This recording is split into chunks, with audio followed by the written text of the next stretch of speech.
Olá a todos. Hoje vamos entrar em mais um artigo acadêmico que é extremamente relevante para quem estuda política, segurança digital e movimentos sociais. Bom, o artigo dessa vez se chama Manipulando a Incerteza, a política de cibersegurança no Egito, e foi escrito por Bassant Assib, da British University no Egito, e James Shires, do Instituto de Segurança e Global Affairs da Universidade de Leiden, nos Países Baixos. Bom, foi publicado no Journal of Security em 2021. E antes de entrar no artigo propriamente dito, vale a pena contextualizar por que esse tema importa. Bom, vivemos em um mundo cada vez mais digitalizado. As redes sociais deixaram de ser apenas ferramentas de entretenimento e passaram a ser arenas políticas, espaços de organização coletiva, de contestação do poder e de repressão. E quando falamos em cibersegurança, a maioria das pessoas pensa em hackers, vírus de computador, proteção de dados bancários, mas o argumento central desse artigo é justamente que cibersegurança vai muito além disso. Ela é fundamentalmente uma arena política. Bom, aqui entramos na questão do por que os autores escolheram o Egito como o estudo de casos. Essa escolha não foi aleatória. O Egito viveu desde a Revolução de 25 de janeiro de 2011, um dos períodos mais turbulentos da história contemporânea do Oriente Médio. Houve a queda de um ditador que governava há 30 anos, a ascensão de um governo eleito democraticamente, o golpe militar que derrubou esse governo e a consolidação de um regime autoritário sob o general, depois presidente, Abdel Fattah al-Sisi. Tudo isso em menos de 3 anos. E ao longo desse período inteiro, tanto o governo quanto os ativistas de oposição estavam constantemente lutando pelo controle do espaço digital. Essa luta é o que o artigo analisa com uma profundidade muito impressionante. Bom, a pergunta central que os autores colocam é a seguinte: como as políticas práticas e tecnologias de saber e segurança são mobilizadas e contestadas em ambientes políticos marcados por incerteza? Bom, a resposta que eles desenvolvem ao longo do artigo é que a cibersegurança funciona como um instrumento para manipular a incerteza, tanto para quem está no poder quanto para quem luta contra ele. Essa é uma ideia bastante sofisticada e vamos decompô-la ao longo dessa apresentação. Mas, em termos simples, tanto governos autoritários quanto ativistas de oposição usam as ferramentas, as leis e as narrativas de cibersegurança para tornar suas próprias ações mais imprevisíveis para o adversário e, ao mesmo tempo, tornam as ações do adversário mais previsíveis para si mesmos. Vou estruturar essa apresentação acompanhando a estrutura do próprio artigo. Começaremos pelos fundamentos teóricos, o que os autores entendem por incerteza na política e como ela se relaciona com o autoritarismo. Em seguida, vamos explorar a dinâmica dos conflitos digitais entre o Estado e oposição. Depois vamos detalhar o estudo empírico do Egito em 3 períodos históricos distintos. Por fim, analisaremos as conclusões teóricas que os autores tiram desse caso. Bom, neste ponto, o primeiro grande bloco teórico do artigo lida com uma questão central. Qual é o papel da incerteza na política, especialmente em regimes autoritários ou híbridos? Para começar, os autores retomam uma distinção clássica da ciência política. Em democracias, diz que o processo político é certo, mas o resultado é incerto. Ou seja, você sabe como as eleições funcionam, sabe as regras do jogo, mas não sabe quem é que vai ganhar. Já em regimes autoritários, a situação é invertida. O resultado é praticamente certo. O líder vai se manter no poder, mas o processo pode ser altamente incerto e volátil. Essa distinção, atribuída à pesquisa de Valery Bunce, é uma simplificação. Claro, a realidade é mais complexa, como explica Andreas Stedler.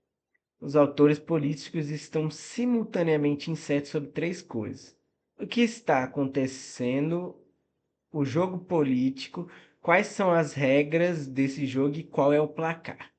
Em outras palavras, a incerteza permeia todas as dimensões da competição política, não apenas os resultados. Mas o ponto mais original do artigo começa aqui. Os autores políticos não apenas reagem à incerteza, eles a manipulam ativamente para obter vantagens estratégicas. A incerteza não é uma característica do ambiente político, mas também um recurso que pode ser controlado, aumentado, diminuído ou explorado. Os autores citam um trabalho importante de Litchfield e Adai sobre os clusters políticos online no Egito depois de 2021, que mostra exatamente isso. Elites podem estrategicamente promover ou reduzir a incerteza, e o mesmo vale para grupos de oposição organizados. Para tornar esse conceito ainda mais refinado, os autores introduzem a distinção entre incerteza subjetiva paranoica e incerteza subjetiva otimista. O que eles querem dizer com isso? Bem, imagine o governante autoritário. Mesmo que objetivamente sua posição seja extremamente segura, ele controla o exército, a mídia, a política. Subjetivamente, ele tende a ser meio paranoico. Ele superestima as ameaças à sua posição e por isso frequentemente age para sobredeterminar sua continuidade no poder, implementando mecanismos de controle muito além do que seria objetivamente necessário. Por outro lado, o ativista de oposição tende a ser subjetivamente otimista, mesmo em condições objetivamente desfavoráveis, ou seja, mesmo quando a probabilidade de sucesso é baixa, ele continua acreditando na possibilidade de mudança. O artigo menciona que a história da Revolução de Janeiro de 2021 no Egito é, em grande parte, a história de pessoas que não acreditavam que a revolução seria possível até que ela aconteceu, mas que continuaram agindo mesmo assim. Essas duas perspectivas subjetivas se alimentam mutuamente de forma interessante. O ativista acredita que o ditador é paranoico e essa crença influencia sua estratégia. O ativista acredita que o ditador é paranoico e essa crença influencia sua estratégia. O ditador acredita que os ativistas são genuinamente otimistas, e isso também molda suas respostas. Há uma recursividade nas crenças de segunda ordem que torna o jogo ainda mais complexo. Bom, a partir daí, hum, a partir daí, os autores identificaram 6 estratégias que os autores políticos vão manipular a incerteza. Elas se dividem em dois grupos. 3 estratégias voltadas a minimizar ou gerenciar a própria incerteza subjetiva. E 3 voltadas a maximizar ou explorar a incerteza do adversário. No primeiro grupo, minimizando a própria incerteza, temos, primeiro, coletar dados para construir capacidade preditiva. Isso é intuitivo. Quanto mais você sabe sobre o adversário, menos incerto você está. Mas há uma ressalva importante. Os pesquisadores de risco mostram que há uma diferença entre o ato de prever e a capacidade real de fazer previsões precisas. Um aparato supostamente preditivo não precisa ser provadamente preciso para reduzir a incerteza subjetiva de que o opera. Em outras palavras, a sensação de controle pode ser politicamente eficaz quanto o controle real. A segunda estratégia para minimizar a própria incerteza é limitar o espaço de ação geral. Se há menos possibilidade de ação disponível para o adversário ou para qualquer ator, então a incerteza diminui mesmo sem maior capacidade preditiva. É o princípio da contenção, redu- reduzir o campo do que é possível. A terceira estratégia é criar múltiplos sistemas sobrepostos. A redundância é um princípio clássico, de gestão de riscos. Se você tem vários sistemas cumprindo funções similares, a falha de um não compromete o todo.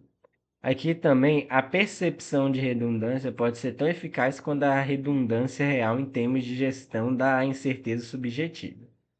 No segundo grupo, maximizando a incerteza do adversário, temos estratégias simétricas e opostas. Primeiro, o segredo. Se coletar dados reduz a sua incerteza, restringir o acesso do adversário às informações aumenta a incerteza dele. O sigilo tem um papel central na política, especialmente em regimes autoritários, mas também nas operações clandestinas de grupos de resistência. Segundo, agir de forma errática ou imprevisível. Segundo seria agir de forma errática ou imprevisível. Se limitar o espaço de ação reduz a incerteza, ampliar as possibilidades de ação, agindo de forma surpreendente, aumenta a incerteza do adversário. A surpresa é uma tática reconhecida tanto em conflitos militares convencionais quanto em lutas políticas domésticas. Terceiro, comunicar de forma vaga ou ambígua. Ambiguidade estratégica é um conceito bem estabelecido nas relações internacionais. A ideia de que às vezes é mais vantajoso não esclarecer completamente suas intenções, deixando o adversário em estado de incerteza. Ou seja, o clássico nem confirmo nem nego das agências de segurança é um exemplo perfeito. Agora, onde entra a cibersegurança nesse esquema? Os autores argumentam que a cibersegurança é um termo ideal para as estratégias de manipulação da incerteza por uma razão fundamental. É um campo inerentemente maleável e contestado em termos de definição. O que exatamente é cibersegurança? A resposta varia enormemente dependendo de quem você pergunta. Para alguns, é estritamente a proteção técnica de redes e dispositivos contra intrusões maliciosas, ou seja, preservar a confidencialidade, integridade e disponibilidade dos dados. Para outros, inclui a gestão e controle de conteúdos que circulam por essas redes. Para governos autoritários, pode incluir a supressão de dissidência online. Para ativistas, pode significar o direito à privacidade e à comunicação segura. Essa elasticidade do conceito é politicamente poderosa. Políticas e tecnologias rotuladas como cibersegurança podem ser mobilizadas para fins muito distintos, e essa flexibilidade as torna candidatos perfeitos para estratégias de manipulação da incerteza. Bom, dentro disso, o segundo bloco teórico do artigo vai além das estratégias estáticas e examina como elas interagem dinamicamente ao longo do tempo.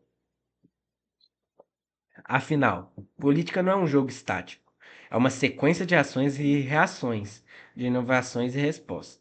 Os autores recorrem à literatura sobre política contenciosa, um campo que estuda as formas de conflito político entre estados e movimentos sociais ou grupos de oposição. Um conceito central desse campo é o de repertório de contestação, desenvolvido pelo sociólogo Charles Tilly. A ideia é que autores políticos dispõem de um repertório, um conjunto de táticas disponíveis que usam em diferentes situações e que esse repertório evolui ao longo do tempo. Bom, os autores identificaram três dinâmicas principais, três pares de estratégias em tensão na política digital. A primeira dinâmica é a de vigilância e contra-vigilância. Essa é, talvez, a dinâmica mais central do artigo. Por um lado, estados usam tecnologia de vigilância para coletar dados sobre ativistas e prever suas ações. Por outro lado, Ativistas desenvolvem práticas de contravigilância usando ferramentas de privacidade, mensagens criptografadas ou simplesmente mudando de plataforma quando percebem que estão sendo monitorados. Há também o que os autores chamam de sousvigilância, um conceito que significa vigilância de baixo para cima. Enquanto a vigilância tradicional é exercida pelo Estado sobre o cidadão, ou seja, do alto para baixo, a sousvigilância é praticamente por cidadãos e ativistas que observam e registram as ações do Estado. Fotografar abusos policiais, documentar prisões arbitrárias, gravar confrontos. Tudo isso é uma forma de sousvigilância que tem implicações políticas importantes. Segunda dinâmica é a de censura e criatividade. Estados usam censura para limitar o espaço de ação dos ativistas de forma online. Em resposta, ativistas desenvolvem formas criativas e surpreendentes de contornar essa censura, usando plataformas inesperadas, criando código ou linguagens alternativas, recorrendo a imagens disfarçadas, migrando para espaços digitais que o Estado não está monitorando. Os autores observam que a censura cria um efeito de resfriamento, um fenômeno pelo qual as pessoas começam a se autocensurar, evitando expressar qualquer coisa que percebam como potencialmente problemática para as autoridades. Esse efeito pode ser mais poderoso politicamente do que a censura explícita, porque opera de forma preventiva, antes mesmo que qualquer conteúdo seja produzido. A terceira dinâmica, apresentada como um ponto de interrogação pelos próprios autores, reconhecendo, ou seja, reconhecendo sua natureza mais tentativa, é a de redundância e ambiguidade. Do lado do Estado, isso se manifesta na criação de múltiplas leis sobrepostas que criminalizam atividades similares, garantindo que pelo menos uma delas seja sempre aplicável. Do lado dos ativistas, manifesta-se na tentativa de influenciar políticas por múltiplos canais simultaneamente. A ambiguidade estratégica aparece principalmente no lado governamental, através de leis e políticas deliberadamente vagas que podem ser interpretadas de múltiplas formas. Um ponto metodológico importante que os autores levantam é que essas dinâmicas não são exclusivamente digitais. Há sobreposição com o mundo físico. Por exemplo, a prática dos ativistas de remover as baterias de seus celulares antes de participar de protesto é uma resposta às capacidades de rastreamento digital do Estado. Mas é ela própria a uma prática física. A fronteira entre o online e o offline é constantemente atravessada nessa política contenciosa. Os autores também fazem uma observação importante sobre as assimetrias de poder nessas dinâmicas. Em geral, os estados têm muito mais recursos de vigilância para censura do que ativistas têm para contra-vigilância e criatividade. E a adoção generalizada de práticas de privacidade digital requer literácia digital e tempo. Ou seja,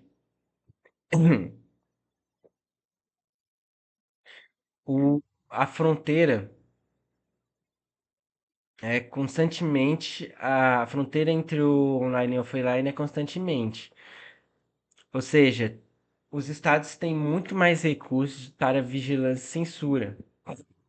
E a adoção generalizada de práticas de privacidade digital requer literacia digital e tempo. Recursos que não estão igualmente distribuídos na população.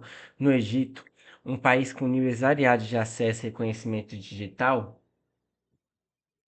isso significa que estratégias sofisticadas de contravigilância tendem a ser adotadas apenas por uma parcela limitada dos ativistas mais experientes.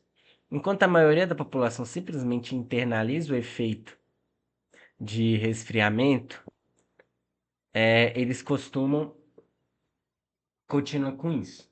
Bom, antes de entrar nos dados empíricos sobre o Egito, vale a pena dedicar alguns minutos à metodologia dos autores, porque ela é bastante interessante e um pouco incomum para os artigos de ciência política. Os autores combinam várias fontes diferentes, utilizam legislação nacional e regional de cibersegurança, relatórios de ONGs de direitos digitais nacionais, regionais e internacionais, licitações de tecnologia de vigilância e notícias em inglês e árabe. Isso já, por si só, é uma combinação bem abrangente. Mas, além disso, conduziram 3 entrevistas semi-estruturadas com especialistas e ativistas de cibersegurança egípcios proeminentes entre 2018 e 2019. As entrevistas foram realizadas pessoalmente por meio de aplicativos de comunicação segura, como o Wire e o WhatsApp. E os entrevistados tiveram sua identidade preservada por razões de segurança, o que nos diz algo sobre o ambiente político no qual essa pesquisa foi conduzida. E ainda, um terceiro elemento metodológico que os autores chamam de dados quase etnográficos, ou seja, a experiência vivida de um dos autores como cidadão egípcio e residente de Cairo, bastante Hassib, não é apenas uma pesquisadora que estudou o Egito de longe, ela viveu os eventos que está analisando. Isso confere ao artigo uma dimensão de insider knowledge que é rara em pesquisas acadêmicas sobre política autoritária e potencialmente muito valiosa, embora também venha com seus próprios desafios metodológicos em termos de distância analítica. Os autores são transparentes sobre as limitações do estudo, reconhecem que o terreno empírico é vasto e foi parcialmente coberto por outros pesquisadores, e que sua contribuição específica está em analisar como as estratégias do Estado dos ativistas interagem e especificadamente em conectar essa análise ao conceito de cibersegurança como arena de manipulação da incerteza. Agora, chegamos ao coração empírico do artigo. A análise da política de cibersegurança do Egito ao longo de uma década turbulenta. Os autores dividem esse período em 3 fases e vou acompanhar essa divisão. Bom, a primeira fase vai de 2021, começa em 2021 e termina em 2011 e termina em 2013. Mas antes mesmo de falar sobre a revolução em si, os autores situam a história um pouco antes. Em 2008, protestos de trabalhadores têxteis em Malala, que aos associados ao movimento 6 de abril, demonstraram pela primeira vez de forma clara o potencial político da internet no Egito. Grupos de oposição começaram a usar blogs, Twitter e Facebook para organizar protestos e mobilizar apoio público. Isso chamou a atenção do regime de Hosni Mubarak. Já em 2009, o Egito possuía tecnologia de acesso em larga escala a redes telefônicas fornecidas pela Nokia. E em 2011, foi revelado que o governo egípcio vinha usando há vários anos tecnologias de Deep Packet Injection, ou inspeção profunda de pacotes, produzida por uma subsidiária israelense da Boeing, chamada Narus. Essa tecnologia permite que o conteúdo do tráfego de internet seja analisado em tempo real, não apenas em os metadados, mas os conteúdos das comunicações, ou seja, realmente as mensagens em si.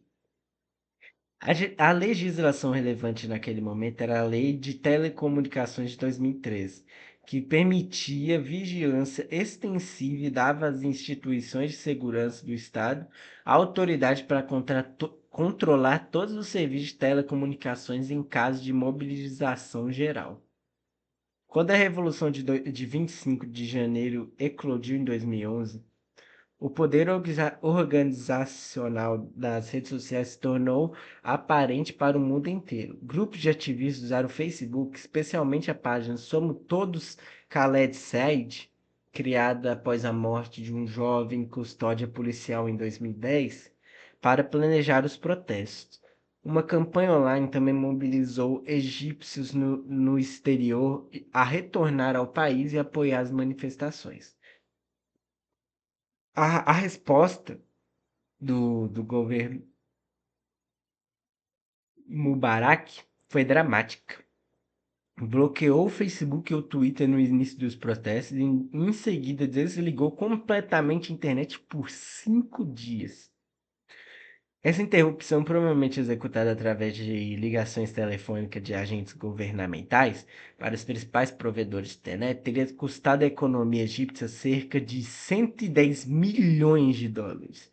Em resposta, o Google e o Twitter lançaram um serviço de voz para texto, que permitia aos cidadãos enviar mensagens pelo Twitter usando apenas o telefone fixo, sem precisar de acesso à internet.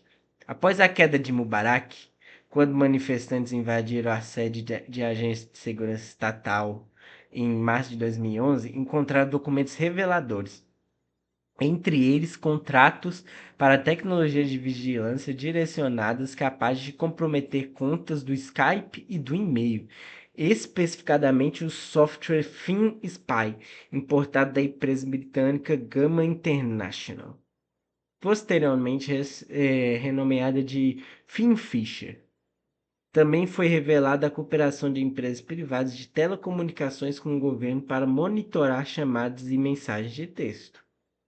Em termos de política, o principal desenvolvimento desse período foi a publicação de Estratégia Nacional do TIC do Egito em 2012. E aqui os autores fazem uma observação muito perspicaz. Essa estratégia era extremamente vaga e ambígua. Por um lado, é reconhecida que a Lei de Telecomunicações de 2003 continha artigos que precisavam ser emendados em linha com a transição demográfica do Egito. Por outro, qualificava imediatamente esse objetivo, afirmando que a disponibilidade de informações que possam prejudicar a segurança nacional do Egito não é aceitável sob a bandeira da liberdade. Essa ambiguidade, na verdade, não foi acidental. Ela é um exemplo perfeito da estratégia de comunicar de forma vaga, mantendo abertas múltiplas interpretações possíveis, sendo consistente tanto com uma agenda de liberalização quanto uma repressão. Essa flexibilidade intencional seria uma característica recorrente da política de cibersegurança egípcia. O período entre 2011 e 2013 também foi marcado pela ascensão e queda do governo de Irmandade Muçulmana.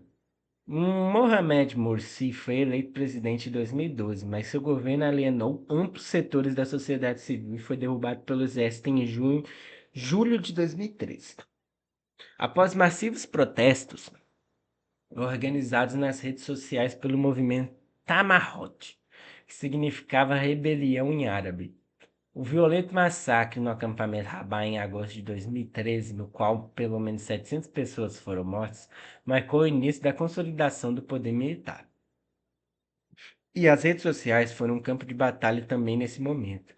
O relato de pessoas denunciando membros da família e as autoridades por compartilhar publicações sobre Rabaa.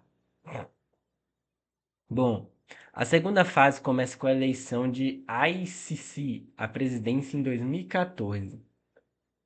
Com 96,91% dos votos, uma margem que em si mesmo comunica algo sobre a natureza do processo político egípcio. Essa fase é marcada pela intensificação sistemática do controle estatal sobre o espaço digital, combinado com a criação de infraestruturas internacionais e legais permanentes para esse controle. Em 2014, o governo criou o Conselho Supremo de Cibersegurança em com um comitê encarregado de monitorar o ciberespaço em busca de opinião pública desviante, contexto relacionado ao terrorismo, sem nenhuma definição específica desses temas. Essa vagueza definitória não é uma falha, é uma característica, como veremos. No mesmo ano, a França supostamente vendeu o sistema de vigilância construído pela Nexia Technologies aos Emirados Árabes Unidos, que, por sua vez, o enviaram ao Egito como presente, sob o codinome Toblerone. E um contrato para tecnologias de vigilância de redes sociais para o ministro do Interior foi vazado, revelando o sistema chamado Operação de Monitoramento de Perigos de Segurança em Redes Sociais, enquadrado explicitamente como uma medida de cibersegurança, entre aspas. Em 2015, a organização Privacy International revelou detalhes de um contrato entre o governo egípcio e a empresa italiana de vigilância direcionada Hacking Team. Esse contrato foi enviado ao Departamento de Pesquisa Técnica, que é uma subdivisão das agências de inteligência egípcia associadas a extensas violações de direitos humanos, incluindo tortura. Um entrevistado dos autores sugeriu que as autoridades egípcias podem ter usado esse software para vigiar Giulio Regini, o estudante de doutorado italiano que foi torturado e assassinado no Egito em janeiro de 2016, um caso que gerou enorme repercussão internacional. No campo legislativo, a Lei Antiterrorismo de 2015 autorizou o controle estatal sobre a mídia digital, permitindo desligar websites e monitorar comunicações online. Importante notar que o cyberterrorismo não é explicitamente definido no texto da lei. Qualquer atividade online relacionada ao terrorismo é criminalizada, incluindo o uso da internet para aprender técnicas que podem ser usadas para cometer crimes terroristas. A lei também criminaliza a publicação de notícias falsas sobre ataques terroristas ou operações contra-terroristas se contradizerem declarações oficiais do Ministério da Defesa. Essa lei é um exemplo perfeito de como a ambiguidade legal pode ser usada como instrumento de controle. Quando qualquer coisa pode potencialmente ser terrorismo, e quando contradizer a versão oficial sobre esses temas é crime, o espaço para dissidência e jornalismo independente se estreita enormemente. A Lei da Regulação da Empresa e Mídia em 2016, emenda que é emendada em 2018, seguiu a mesma lógica, autorizando o Conselho Supremo de Regulação da Mídia a bloquear conteúdo que possa ameaçar a segurança nacional. Até o final de 2016, o Ministério do Interior havia fechado 163 páginas no Facebook e prendido 14 administradores de página. E a partir de junho de 2020, 549 websites de notícias e plataformas de mídias locais e estrangeiras críticas ao regime estavam bloqueados no Egito. Os autores destacam como esses desenvolvimentos fundiram os discursos de contra-terrorismo e cibersegurança. Um jornal pró-governo justificou os bloqueios de websites usando uma estrutura de cibersegurança referente aos esforços de censura de outros governos, incluindo EUA e China, ou seja, incluindo Estados Unidos e China, como medidas contra cyberterrorismo, entre aspas, novamente. 2017, um centro global para com- um centro global para combater a ideologia extremista chamada Etidal, que significava moderação em árabe, foi lançado pelos líderes da Arábia Saudita, do Egito e dos Estados Unidos, enquadrando toda a atividade como combate ao cyberterrorismo e o cyberextremismo. Também nesse período houve propostas no parlamento egípcio para criar uma versão nacional do Facebook que exigiria a identificação dos cidadãos. Uma proposta chegou a surgir que usuários de Facebook do Egito pagariam uma taxa de assinatura para acessar a plataforma, financiando um gerenciamento de licenças operado pela Telecom Egípcia e pela Agência Reguladora de Telecomunicações. Quem se conectasse ao Facebook sem assinatura seria multado em 5.000 libras egípcias, ou sentenciado a 6 meses de prisão. Tudo isso justificado pela linguagem das ameaças cibernéticas à segurança nacional representada pelo direito ao anonimato e à privacidade. Enquanto isso, os ativistas não ficaram passivos. O aplicativo de mensagem criptografada Signal foi bloqueado em dezembro de 2016 pelas autoridades egípcias e dos Emirados. Em respostas e trabalhando com atividades ativistas egípcios, os criadores do Signal implementaram uma técnica chamada Domain Front, Usar conexões criptografadas é um domínio popular, no caso do Google, como proxy para as mensagens do signo. As tentativas subsequentes de bloquear o signo inadvertidamente bloquearam todo o tráfego do Google para o Egito, causando interrupção generalizada e revelando as limitações tecnológicas e o caráter experimental da censura online egípcia. Esse episódio é um exemplo claro da dinâmica de censura e criatividade. O Estado bloqueia, os ativistas contornam. O Estado tenta bloquear de novo e as consequências colaterais revelam os limites do próprio aparato de censura. Outros ativistas recorrem a plataformas completamente inesperadas. O entrevistado revelou que alguns passaram a usar plataformas de jogos de videogame com salas de chat, como League of Legends e World of Warcraft, para comunicação política. É difícil imaginar uma forma mais improvável de dissidência política, e é exatamente esse caráter imprevisível que aumenta a incerteza do Estado sobre onde e como monitorar as comunicações. Mas a dinâmica não era apenas de residência. O laboratório de pesquisa Citizen Lab, baseado em Toronto, analisou dois ataques de phishing sofisticado contra ONGs. O primeiro impersonificou a ONG Centro AI Nadem para a reabilitação de vítimas de violência. O segundo enviou links falsos com informações sobre detentos.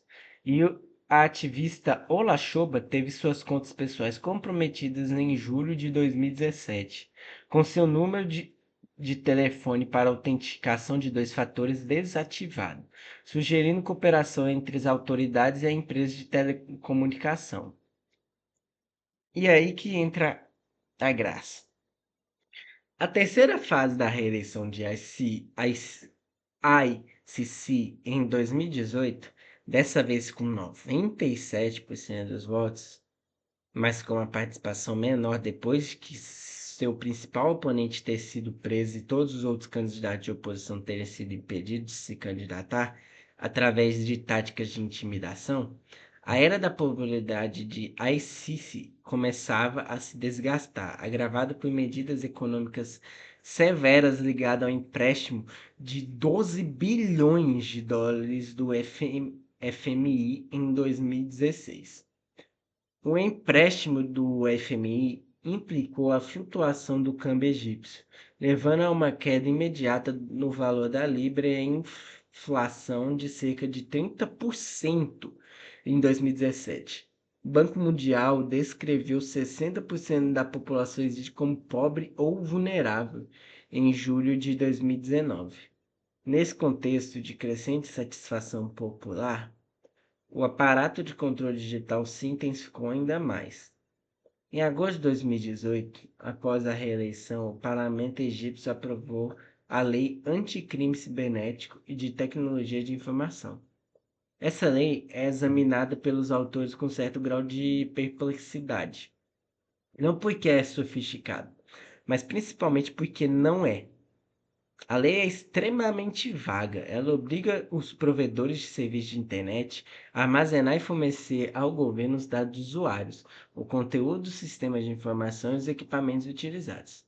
Criminaliza a gestão ou uso de um website que incide crimes e define o website de forma tão ampla que inclui páginas públicas e contas pessoais no Facebook, Twitter e outras plataformas. Identifica vagamente os crimes como uma atividade que possa prejudicar a segurança e coesão da sociedade. O entrevistado dos autores rastreou essa imprecisão à deliberada exclusão de especialistas legais e técnicos relevantes, bem como de representantes de ONGs do processo de elaboração de lei. As ONGs egípcias argumentaram que a impressão de termos como e-mail e website no texto legal era um indicador de falta de expertise dos legisladores. Em 2019, a situação se tornou ainda mais clara com a consolidação adicional do poder através de emendas constitucionais, que estenderam os mandatos presidenciais até 2024, e deram ao presidente possibilidade de se reeleger até 2030. Expandir a jurisdição dos tribunais militares sobre civis e aumentar os poderes executivos do presidente. Mas 2019 também trouxe desenvolvimentos que revelam como o próprio governo estava usando o espaço digital de forma ativa, não apenas defensiva. O Facebook removeu 378 contas espalhando desinformações no Oriente Médio, rastreadas até empresas de mídia nos Emirados e no Egito.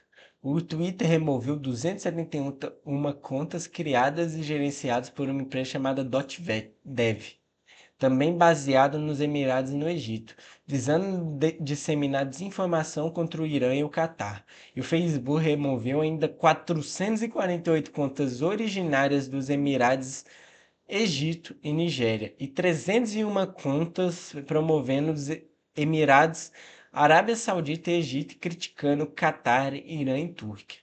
Essas redes de informações pró-governamentais representam um sofisticado das ferramentas digitais para manipular o ambiente, não apenas censurar vozes críticas, mas criar ativamente narrativas favoráveis e saturar o espaço público com, com propagandas. Em setembro de 2019, um ex-contratado militar, Mohamed Ali, iniciou uma campanha de vídeos nas redes sociais acusando Al-Sisi de desperdiçar fundos públicos em projetos de construção militares e na construção de luxuosos palácios enquanto a população vivia em austeridade. Os projetos que se seguiram foram respondidos com o que os autores chamam de vigilância em massa do modo antigo, uma combinação de ataques cibernéticos policiamento intensivo das redes sociais e revistas aleatórias de telefone e laptops nas ruas. O governo também reduziu a velocidade e desabilitou temporariamente o compartilhamento de localização em fotos no Facebook Messenger durante os protestos. Os ativistas responderam com uma série de novas práticas adaptativas: deletar postagens e mensagens políticas antes de as manifestações, desativar temporariamente páginas do Facebook, manter os telefones logados em uma segunda conta neutra sem conteúdo político. São pequenas adaptações táticas que revelam como a vigilância digital molda o comportamento das pessoas, dos cidadãos.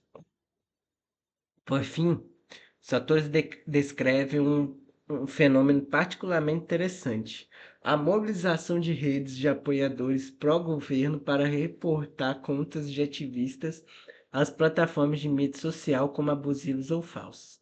Em vez de depender apenas das agências de segurança do Estado para denunciar ativistas, criou-se um sistema distribuído de vigilância cidadã pró-governo, um grupo de Facebook como Amor por Al-Sisi pode coordenar seus membros para reportar massivamente uma conta de ativista, levando ao seu fechamento pela plataforma.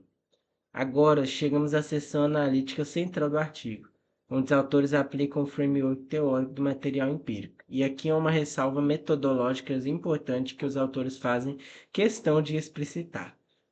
Ao afirmar que um evento indica uma estratégia de manipulação de incerteza, eles não estão afirmando que essa é a intenção explícita de indivíduos específicos. Por quê? Bom, aqui entramos. Porque afirmações sobre intenções são problemáticas por várias razões. Os dados sobre a intenção de funcionários do governo sênior raramente estão disponíveis, e mesmo quando estão, as declarações públicas raramente são um guia preciso para os procedimentos reais de tomada de decisão. Mais importante, a maioria das ações estratégicas atinge múltiplos objetivos simultaneamente. Tecnologias de vigilância não servem apenas para monitorar ativistas políticos. Elas também ajudam a capturar criminosos e terroristas em um sentido que seria aceito internacionalmente. Que ativista pode usar tecnologia de comunicação segura não apenas por razões políticas, mas porque proporcionam funcionalidades organizacionais melhores. Com essa ressalva em mente, os autores analisam cada dinâmica identificada anteriormente. Na dinâmica de vigilância e contra-vigilância, as tecnologias de vigilância, tanto direcionadas quanto em larga escala, claramente maximizam a incerteza do governo ao fornecer inteligência cada vez mais detalhada sobre seus alvos. O segredo dessas ferramentas de inteligência, por sua vez, maximiza a incerteza dos ativistas.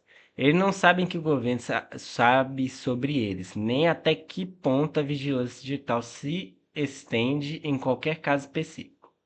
Por outro lado, os vazamentos de contratados de vigilância, como os da Finfisher e da Hackteam, reduziram a incerteza dos ativistas ao fornecer maior consciência sobre as capacidades e planos do governo.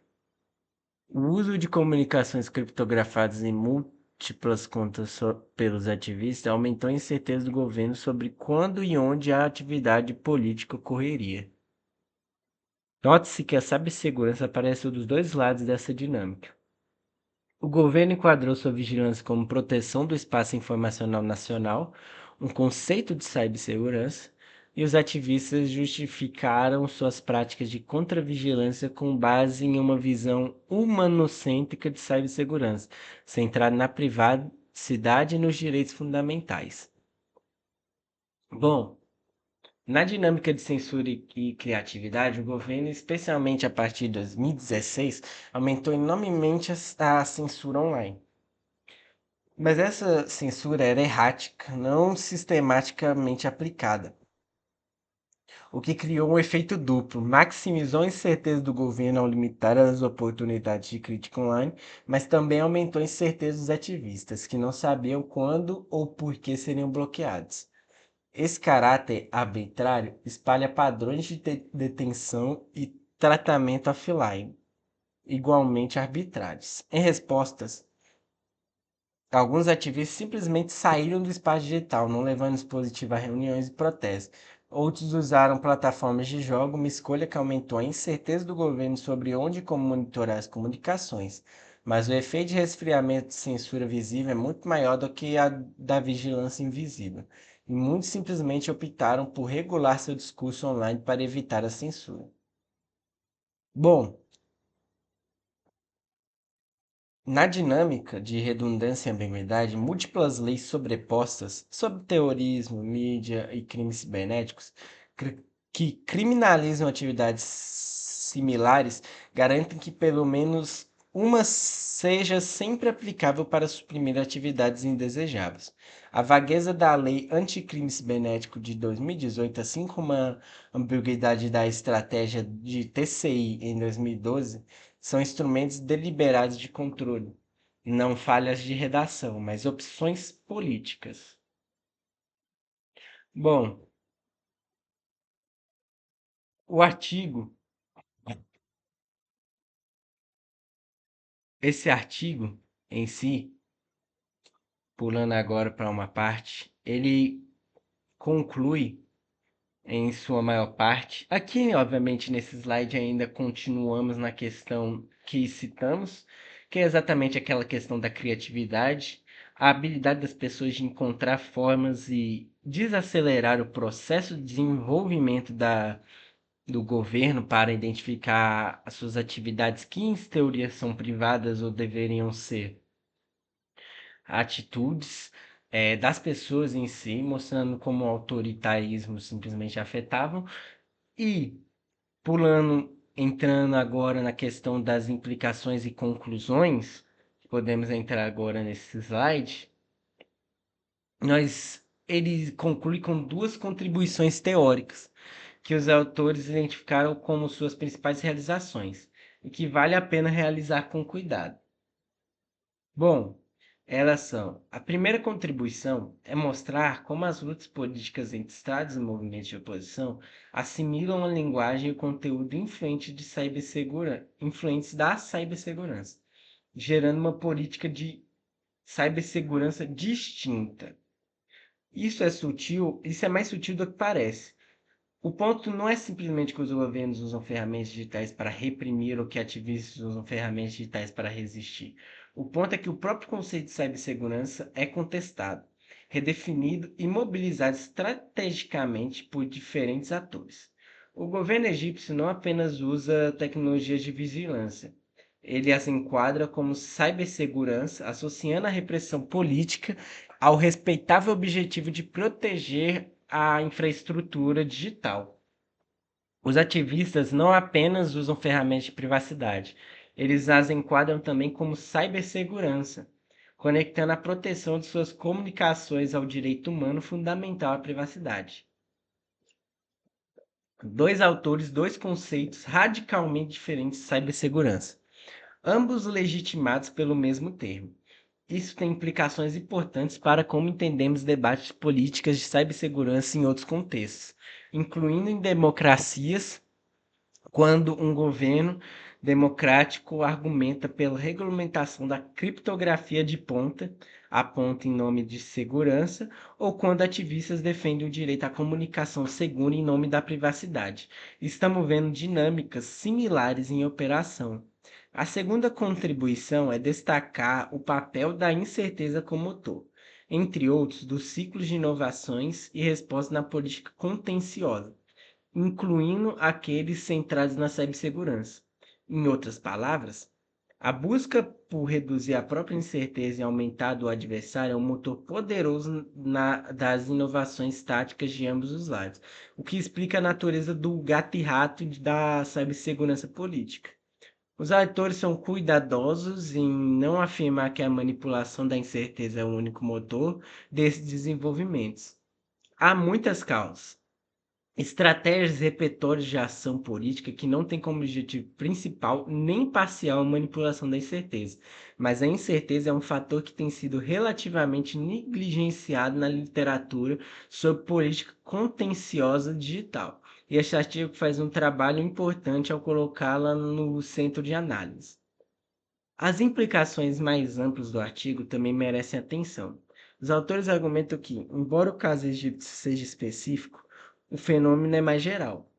É provável que muitos outros estados híbridos e autoritários, especialmente no Oriente Médio e no norte da África, tenham tratado a cibersegurança de formas similares. E o que Guniski chama de grande conveniência, a tendência de democratas adotarem práticas originalmente desenvolvidas em estados autoritários, significa que esses padrões podem estar espalhando para além de regimes claramente autoritários em si. O artigo menciona especificadamente os debates sobre regulamentação da criptografia de ponta a ponta nos Estados Unidos, como exemplo de uma manipulação da incerteza através de discursos e práticas de cibersegurança pode se tornar cada vez mais comum em democracias sob pressão. A pandemia de desinformação, as guerras de narrativa online, os debates de privacidade geral digital, tudo isso pode ser analisado através das lentes da manipulação da incerteza. O artigo menciona especificadamente os debates sobre regulamentação os artigos também debatem ou falam do papel das empresas privadas, um ator que perpassa toda a análise do artigo. As empresas privadas, bem como os grandes aglomerados tecnológicos, como por exemplo a Google e a Amazon, não são autores neutros nesse jogo. Elas têm interesses comerciais, relações diplomáticas, estados e responsabilidades, que são frequentemente conflitantes. E quanto a isso, eles se tornam perante diferentes em relações ao governo e aos usuários. Quando a Amazon decide encerrar a prática de domain front por razões de cibersegurança, está inadvertidamente, ou talvez deliberadamente, facilitando que governos bloqueiem aplicativos de comunicação segura como o Signal. Os autores terminam com uma reflexão filosófica interessante. A cibersegurança, em sua concepção mais convencional, busca reduzir ou conter a incerteza, calculando riscos, ponderando contra outras considerações e procurando diminuir sua probabilidade ou impacto. Mas o que o artigo mostra é que a cibersegurança também pode ser usada de forma direcionada para manipular a incerteza para grupos específicos, na política contenciosa, aumentando e explorando a incerteza ao invés de reduzi-la. E antes de encerrar, gostaria de oferecer algumas reflexões sobre por que esse artigo continua extremamente relevante. Talvez ainda hoje do que quando foi publicado em 2021, o mundo de 2021 viu aquela proliferação de tecnologia de vigilância de Estado para países que ainda não tinham. O caso do spyware Pegasus, desenvolvido pela empresa israelense NSO Group e usado por múltiplos governos para espionar jornalistas, ativistas e até mesmo chefes de Estado de outro país, mostrou que as dinâmicas de Hassib e Shirin descrevem no Egito não estão confinadas ao Egito em si. A guerra na Ucrânia, iniciada em fevereiro de 2022, demonstrou de forma dramática como o espaço cibernético se tornou um campo de batalha tão real quanto o físico, com ataques a infraestruturas digitais, campanhas de desinformação em larga escala e uso de redes sociais, tanto em mobilização quanto em operações de influência, que até mesmo foi falado e comunicado em outros artigos aqui no canal. Nos próprios Estados Unidos e na Europa, os debates sobre regulação de plataformas digitais, sobre desinformação, sobre privacidade e vigilância, sobre o papel das aquelas big techs e políticas, todos esses debates podem ser analisados através da visão que este artigo oferece. Quem controla a informação? Quem é capaz de tornar suas ações previsíveis para si mesmo quando torna as do adversário imprevisíveis? Quem se beneficia da vagueza e da ambiguidade nos regulamentos? E no Egito, a situação continuou evoluindo após o período coberto pelo artigo. O regime do AI-Sisi manteve e, em muitos aspectos, intensificou os controles sobre o espaço digital. Jornalistas e ativistas continuam sendo presos pós os posts em redes sociais. As ferramentas de vigilância se tornaram mais sofisticadas, o espaço para a sociedade civil continuou se estreitando. Ou seja, o artigo se torna muito valioso, nos dá um vocabulário e uma ideia para entender essas dinâmicas. Tanto que, como eu mesmo disse, elas continuam. Embora as pessoas achem que o artigo às vezes é mais antigo, elas só se identificaram e se sofisticaram. E talvez a lição mais importante seja esta: a cibersegurança nunca é tecnicamente neutra. Cada escolha tecnológica, cada lei, cada protocolo, suposições do que deve ser protegido, de quem e por quem, e nessas escolhas estão em jogo questões fundamentais de poder, liberdade e democracia.